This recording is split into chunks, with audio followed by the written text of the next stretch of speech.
so forgive me for what I do. I was in high school once though, so I get it. So again, I'm Andy Rieger. I was a proud Lancer back in 2006. Do they still say on the announcements, it's a great day to be a Lancer? Yay! They still do? That was something that my principal when I was there started, so it's a pretty fun thing to see that still going. But so anyway, I started J Rieger Co back in 2014. The whole history of my story was I actually went to SMU down in Dallas after I graduated from East. I was a double major in math and finance. Started working for a private equity group in Dallas, and then switched over to investment banking.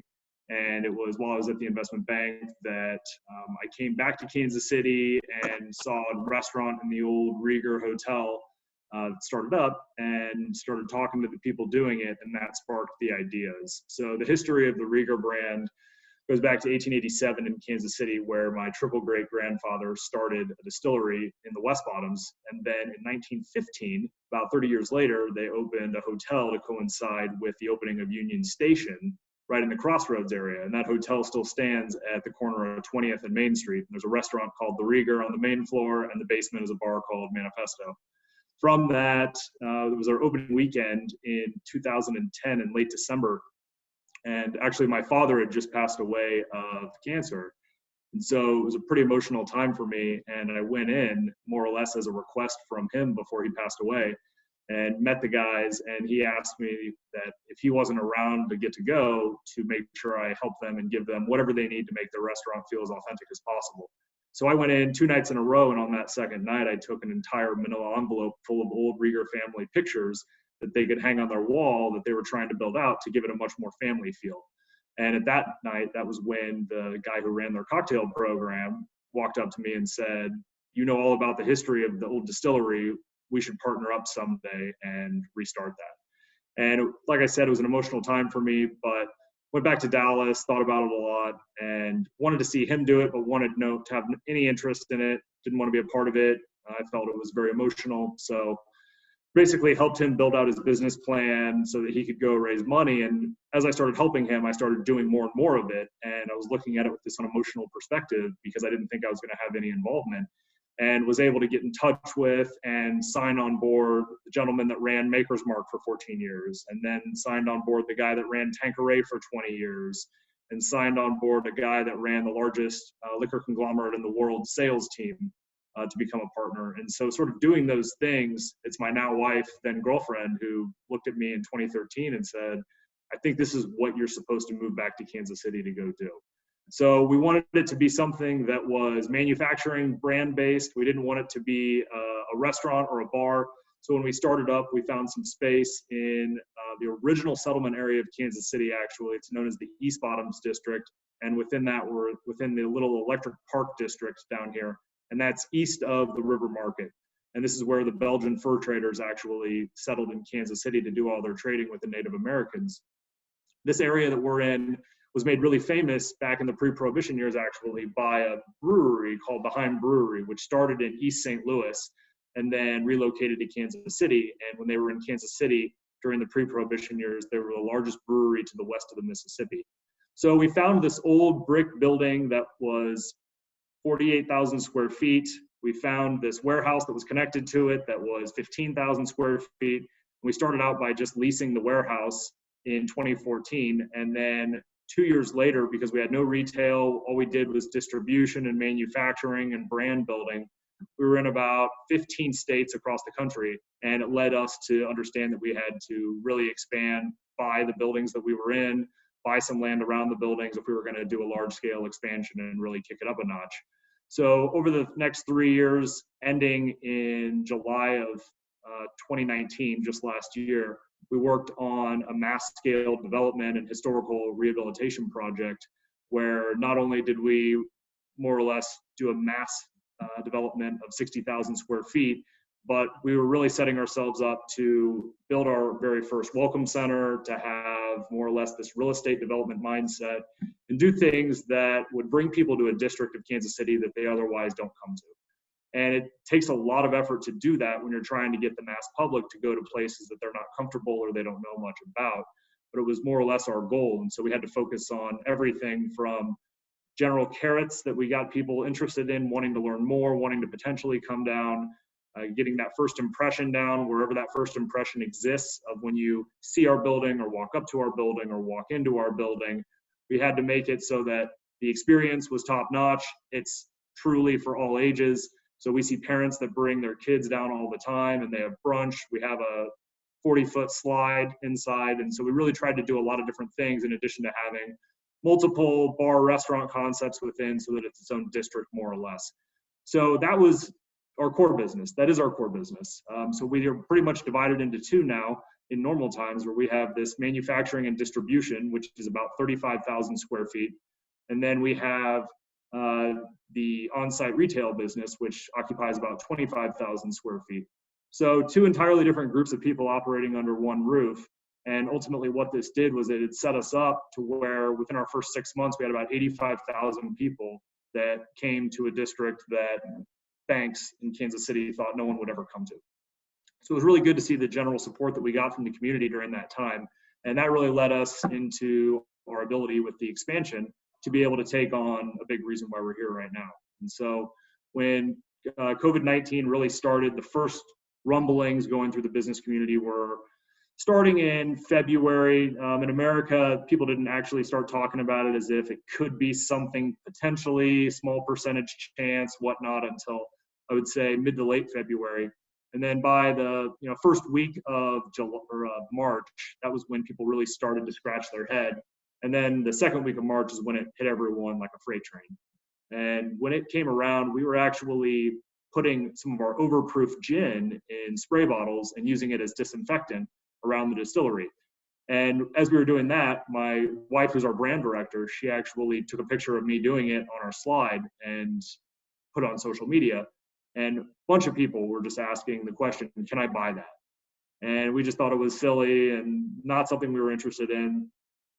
So then we had someone else reach out to us a few days later that ran a nursing home here and said, hey, there's some distilleries that are making hand sanitizer on the West Coast. Could you guys do that for us? We're completely out. And what they were all doing on the West Coast, and what most are doing still today, is they're making really small bottles of it, and not enough to make it of any scale, not enough to really keep people employed, but more or less just PR opportunities. And I didn't want to make this into a PR event for us. I didn't want to publicize it that we were making a couple hundred 2-ounce bottles of hand sanitizer and donating them or whatnot. And so I wasn't really interested. And then that woman from the nursing home came back the next day and said, please, could you do this just for us? And we all talked about it. And I said, if we're going to do this, then we're not going to do this and half-ass it. We're going to do this in a way that actually makes this our business line and allows us to keep our entire staff employed while actually providing enough product so that our community and cities all around the Midwest are able to actually have enough to be able to supply themselves. And so where this opportunity really existed was, what we've found is hand sanitizer has been made overseas. And it just doesn't, you don't understand these things until times come like this. And so a reason why hand sanitizer became so rare in America is because our trading with China was completely shut down. And all the hand sanitizer factories, and the reason why hand sanitizer has been so cheap is because it's mass produced overseas. And what everyone is realizing is that hand sanitizer made in America is a lot more expensive. And then when you start layering in other elements like not bottling machines and production machinery, but instead doing it a very labor intensive way, you're kind of taking a step backwards from what you're taught in school about efficiencies and running businesses. And so as we started this, we had a lot of people calling us talking about bottling machines, labeling machines, things along those lines, but not knowing what the future looks like for more or less this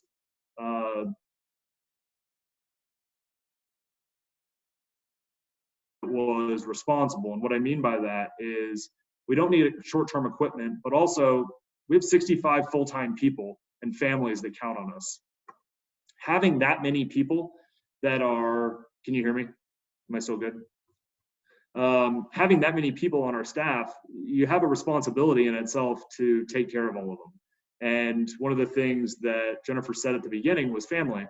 And running a small business that has that many people doesn't necessarily feel like a family. But when we started out, just until early 2019, before we started hiring with the new development, we only had about 10 people. And so we really were a true family. But being a small business, you can really judge yourselves and decide how you want to be based upon what you want your employees to feel when they come to work or when they don't come to work. And in my prior life, I worked for the private equity firm and investment bank, and you were treated like a number. You were treated like a dog. They overworked you. They didn't care about you. And there were a lot of things that I was treated as, or other employees were treated as, that when I started this company, if you even read my LinkedIn page, I don't think I've changed it unless our PR company has changed it because they were offended.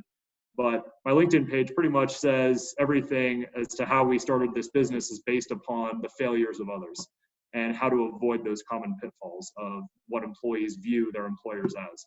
And so for us, everyone that comes to work every day, no one feels like they're actually going to work. No one feels like they're doing something that they don't want to get out of bed for. Everyone's coming to a place that they really say, I can't believe that this is what I get to do in life. And that's a really important thing, an important characteristic to try to keep in mind whenever each of you are searching for jobs, or if some of you become fortunate enough to be hiring people, is what do you want people to think of you as when they leave every single day? Do you want them to look at you and have your back no matter what? Or are you trying to make a little bit of extra money and ruining people's lives or treating them very poorly in that process? So when I talk about family, that's a big thing for us.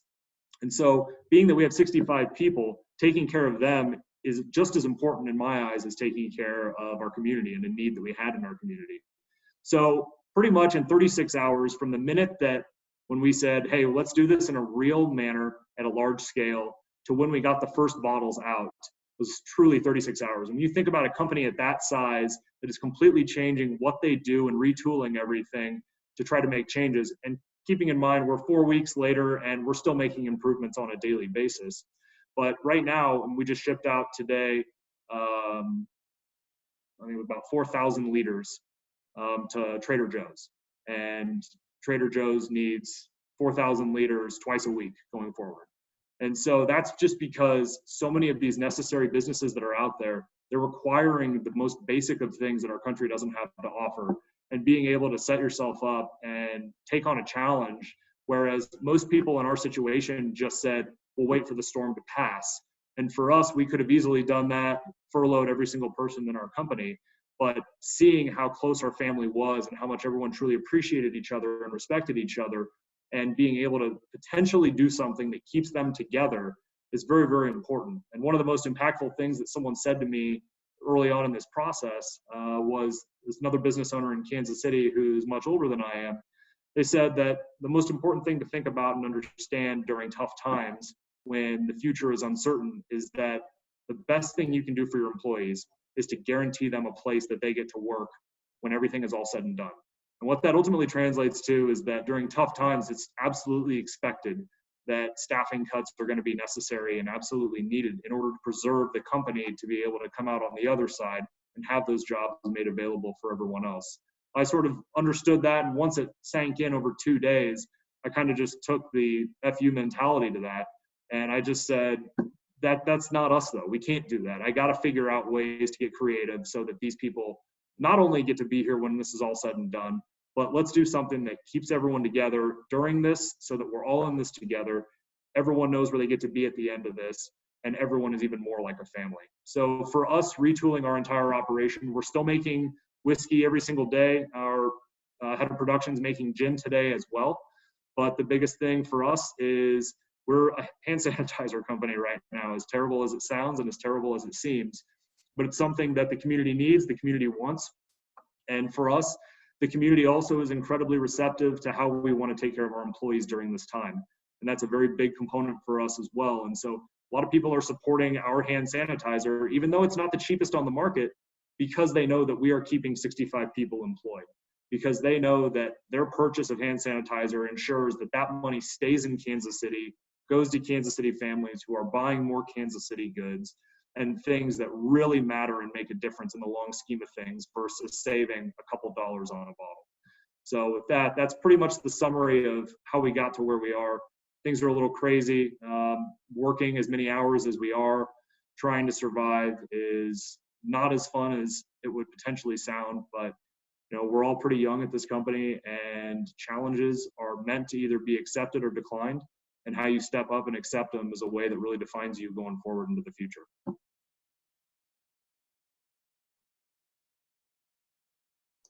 I blown away with that information. I was taking pages and pages of notes. First things come to mind. Do you think that was a generational like entrepreneur? You're a young entrepreneur. That was an easier pivot to make to go against traditional models. And then have you gotten any sleep? Like that's a really big responsibility to carry. So, I would relate the ability and willingness to pivot similar to starting a company. And all of you that are in high school right now, one thing you have to understand is you have something that you won't have forever, and that's you. And what I mean by that isn't drop out of high school and go start a company. But I think that the path that I went on, where I spent 5 years in the working world, learned, saw how the world operated, saw how corporate life was, saw how the financial community operated and whatnot, it allowed me to understand things so that when the opportunity presented itself, even though I was in a really good position and I was doing everything I went to school for and the money I was making was fantastic, it just felt like that if I was ever going to take a chance in life, that I was at the age in my mid-20s, that was the time to do it. And you don't get that opportunity to say that, but I convinced myself by saying that if this fails, and what I'm talking about is starting the company from the beginning, if this actually fails, I have a better story to tell than everybody else. And that is going to lead me into my next job or next interview, whatever that may be. Fortunately, it worked out, and that didn't end up happening. But for the actual pivoting, I would say that, yeah, youth is a big part of it, but also just your willingness to do something that's a little bit different and take that risk. And, even if you're doing things that are on the edge or in the gray areas, but you know that it's right. I mean, we're in the middle of a global pandemic. Most likely, none of us will ever have to experience anything like this ever again. And so you have to sometimes make choices even above what general intuition tells you to do the right thing, that at the end of the day, if you do the right thing, it's going to benefit you in the long term. And we're already seeing the fruits of that labor, where people are saying, I'll never drink anything else in my entire life because of what you guys did for the city during this time period. And that's really impactful to hear, and it's a really good indicator of a moral compass that what we did was absolutely the right thing, whether it was meant to be that way or it just happened to be that way. But pivoting your entire business, I would say that a lot of it truly came from not only youth, but truthfully desperation to just keep everything the way it was. Everyone loved what we had going on, both the public and our entire staff. And having a global pandemic that we had no responsibility for, I'll never forget the amount of tears that I had over the first 10 days.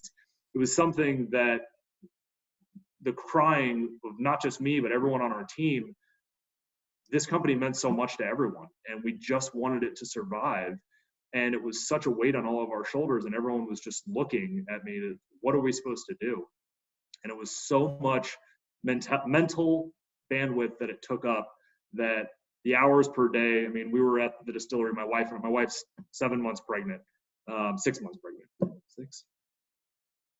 6 months pregnant, and with our second kid, and she and I are working 16-hour days. And it's just absolutely crazy to think about. But essentially, we're trying to do as much as we possibly can right now, because the future is so uncertain that you kind of have to take chances in order to hope that what you're taking the chance on and what you are improving your overall company and bottom line to be, that you're going to be able to continue to pay people, even if, for example, our hand sanitizer business goes away. And that's obviously the scariest thing for us, is what happens if our main revenue stream now goes away? What are we supposed to do with our family of 65? And so we're fortunate that some government programs came out and were able to help us along the way. But our biggest hope is that some of these antibody tests come back and you're able to figure out if there is immunity to it, and it's a lot easier than a true vaccine, or vaccines are able to hurry up or whatnot. But the future is very, very uncertain. And so it's all about grabbing as much as you possibly can right now to support your staff and your team and keeping yourself as safe as possible during these times. Well, Andy, sleep is not abundant though. Oh, I want to respect your time. You left off with the perfect thought. We have Dr. Leonard is on here, our assistant principal, and she runs the Lancer Instagram. Would you mind giving a little shout out, like saying it's great to be a Lancer, and just that important to take care of yourselves and each other? And I brought my little, I got. Oh, look at you. You guys, yeah. So here's the label as far as design students. I love that it's still on brand. And so I'm digital design students. We're going to do a whole nother kind of spin-off of Andy's information about what it means to be on brand and the label maker and manufacturing that he talked about. Lancers, our time is, he only has about a minute. If you want to chat, send all your questions. Andy, would it be okay if I sent some follow-up questions? You guys have questions right now, it's totally fine. I blocked off an hour for you. Oh, okay, great. Well, the Lancers only have about 6 more minutes. We promised them 30 minutes. What's anyone have to do today? Come on. I beg, like, I want them to talk to me. I'm always like, last weekend, I'm like, hey guys, let's get on a Zoom.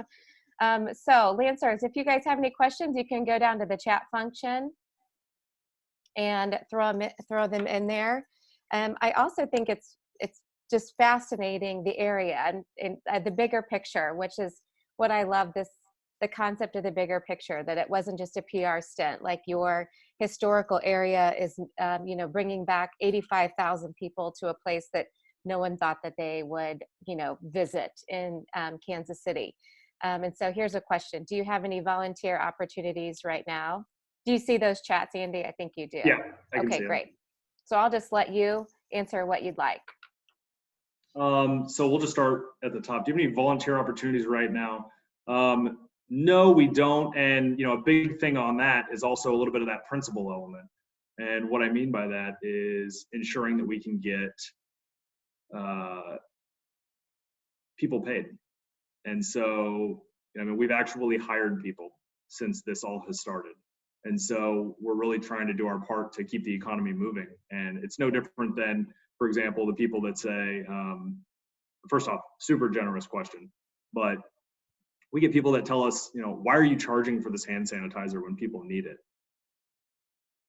And you just scratch your head at those people and you say, it costs money and I have employees and we're trying to keep the economy moving. And so that's a big element of that as well, is we don't want to take anything when we can afford to pay for it right now. And so I really, really appreciate that. And we're actually just trying to keep as many people employed and earning a good wage. We're actually paying all of our hourly staff $20 an hour right now. So we're really trying to do our part in making sure that everyone is taken care of as well as possible. And we're doing a lot of financial advice for everyone. We're doing 3 meals a day for everyone, so they don't even have to buy groceries. So we're really trying to line everyone that is working for us' pocket, because again, the future is very uncertain, and we're just trying to ensure everyone has as much as possible. Next one is, will you keep your hand sanitizer business after this all dies down? So we right now have a variance from the FDA to make hand sanitizer based on our current licenses. And so as long as there is a need and that FDA variance applies to distilled spirit plants, then we will continue to make hand sanitizer. But there's a really cool company in Kansas City called Dimensional Innovations, which would be a really fun one for you guys to study in your branding. They did our entire historical exhibit. They are already talking to us about doing a really cool historical exhibit for us in our space on the hand sanitizer pivot. So this is something that'll define our business for a long time. Our creative director has been taking a ton of photography, and we'll be doing, books and write-ups and all of that when this is all said and done. But we're trying to make sure that we just stick to making the hand sanitizer right now as long as it's needed. And then once it's time to memorialize this era, we'll go ahead and do that. Did your company have to ship any new supplies? Yeah, so we've had a ton of new supplies that we've had to ship in. This was something that when you're starting an entirely new product line, more or less, you're having to try to figure it out on the fly. And supplies were very, very tight when this all began, and shipping lanes were very jammed. And once we got into a groove and we figured out our final packaging, et cetera, we've gotten into a much more clean perspective of a traditional supplier vendor relationship. So being able to have those types of suppliers that we know are supplying us, they know what we're doing. That means that we've been prioritized on their list. But there's been a ton of new supplies that's had to come in. And to date, I think we've bought about, in a month, about $250,000 of hand sanitizer only type supplies to be able to pump out. Where did the slide idea come from? So this is a blend. This is a fun question. 2-part question. One part was I wanted to do a couple things down here in this development that were very different. And by different, I mean things that people will talk about and they've never really seen before. Because when you're doing something in an area that people ultimately are questioning, should I go down there or should I not go down there? You need as many of those carrots that make people potentially interested in checking it out. So one is actually, if you look at our website, we have it on there on our private event rooms. We built an entire dining room inside of our barrel warehouse, and it's surrounded by whiskey barrels. And so it's a climate controlled room that seats 16. And it's unlike anything we'd ever seen before. And it was kind of a late night drawing of an idea that we gave to the architects, and they really grabbed a hold of it. And the second one was one that came from our head of production, and he goes, we should put a slide in the distillery. And we all kind of laughed at him, but we all realized the type of impact that it could actually have on social media, people getting to, people of age, getting to have a couple drinks and then going down the slide. But what we'll also see is parents bring their kids down all the time, and the parents will have brunch and let the kids just go up and down the slide all day long, or up the stairs, down the slide. So it's something that's really fun, but it also has a little bit of meaning to us because when I said we're in the electric park district, the very first electric powered amusement park in Kansas City was right next to where we're located right now. And electric park was something that was owned by the Heim Brewery.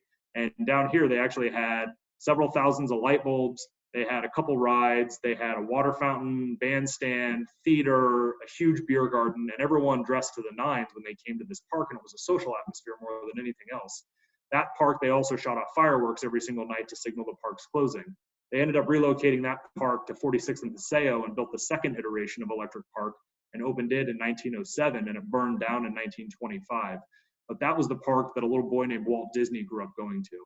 And all of his inspiration for Disneyland came from that second iteration of Electric Park. And so the idea of water fountains and fireworks at an amusement park came from and originated right here down in the Electric Park district of Kansas City. So the slide had a connotation of Electric Park, but it also had a really fun connotation as well. How do you apply social distancing while making, we'll just say hand sanitizer?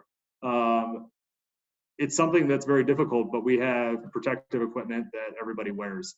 And so, everyone is about 5 feet apart from each other, but you have to get close to people to grab things and make handoffs, etc. So it's all about PPE. But one of the things that we also don't allow is we don't really allow outsiders to come into the facility. And so we've kind of gotten into this mentality of, as hilarious as it sounds, our germs. And we're kind of all deciding who's our family and who's not right now. And so even we have medical pickups that people that work for medical companies and necessary businesses, when they come and place their orders and pick up from us, we actually force them to stay in their car and call a phone number, and we bring the order out and put it in the back of their cars. So we try to minimize contact with the outside as much as possible. But other than this moment right now, everyone is wearing a mask at every single minute that they're in this entire building. 2 questions. What are you doing to maintain? That one we just said. What has your experience been with the government small business loan? Yeah, so the government loan, we're very organized from a financial perspective, and I've been talking to our bank ever since the idea that this might be something real. So when we submitted, everything was about as easy as it possibly gets. So everything was very smooth sailing for us. We had all the documentation. My VP of Finance pulled together what I knew I needed, and I worked directly with the bank and putting the application together. So the government programs were really good. There was a lot of early on exercising where U.S. Senator Roy Blunt, who's ours in Missouri, I was working a lot with his team because unfortunately no one's ever dealt with a situation like this before. And being able to understand how to react and the type of programming to be able to utilize is very difficult. And so there were several ideas that made it through that I'm sure other small businesses were communicating to their senators as well, but some things from the very beginning that I was communicating would work. And one of them was a program similar to what the Payment Protection Program became. So it's really cool to be able to see that the programs that the small business community felt would actually work and make a difference made it through and became something real.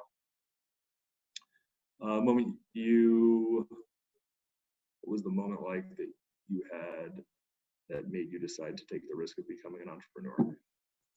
The entrepreneur question. So that one ultimately was founded from, and I'll go back to seeing my dad pass away from cancer.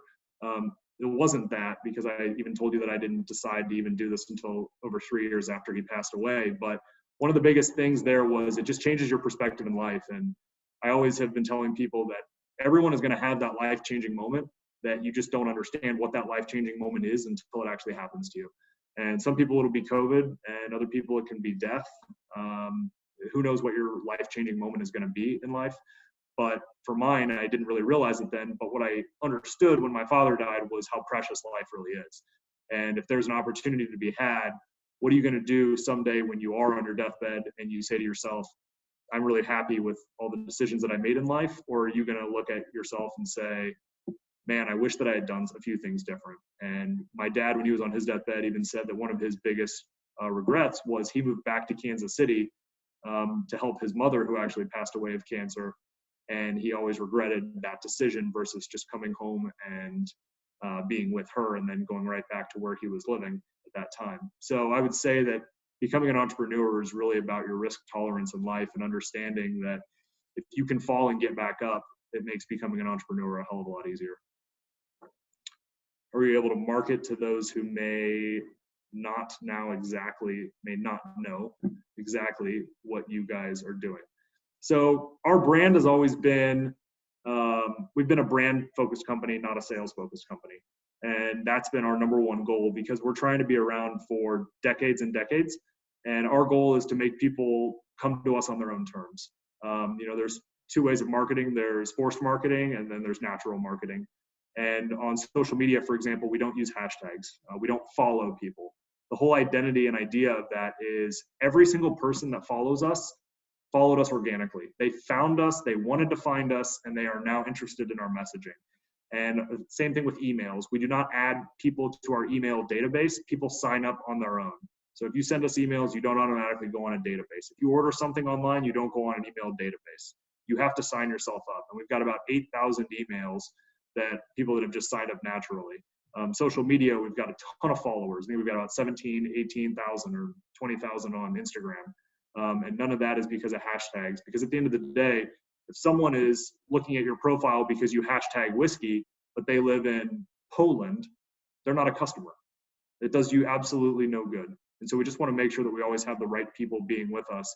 And the idea of you coming to us as someone that wants to follow our brand and wants to like our brand, that's a decision you're making on your own terms. There isn't a billboard that's telling you that. There's not someone that's forcing you to come into that boat. And typically with human psychology, those are the things that you carry on for life, the things that you decide yourself you like and you want to support.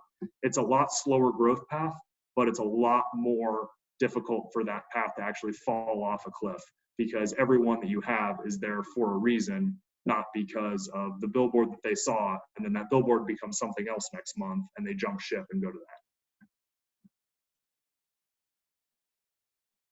Cool. Thank you so much. I have someone who wants to say hi in our house real quick. Do you mind? We're popping on a guest. What's up, brother? Who is the best freshman basketball coach you've ever had under your staff?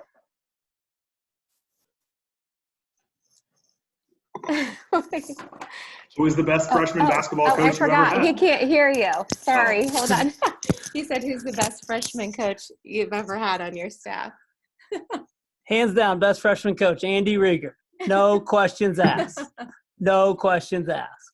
Only team we lost to was an A team. I know. You were the best. Unbelievable. You're the man. Good seeing you. Hey, it's so great to see you, man. So proud of you. Great to be a Lancer, brother. See ya. Sorry, I totally forgot. He couldn't hear me. So you're basically saying all of this is due to your training as a Lancer, right? Exactly, 100%. Exactly. So this is so awesome. Well, thank you so much. We do want to leave it with, we are so proud of you. We have sent this out to parents, and if it's okay, can we share your recording with PTSA?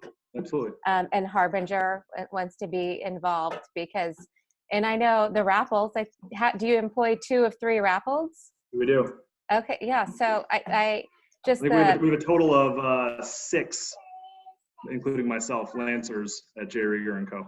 Oh, that's so awesome. So this is the most attentive I've had these students. So I gift that to you and your passion and your service to Kansas City and to your family. Congratulations on baby number 2.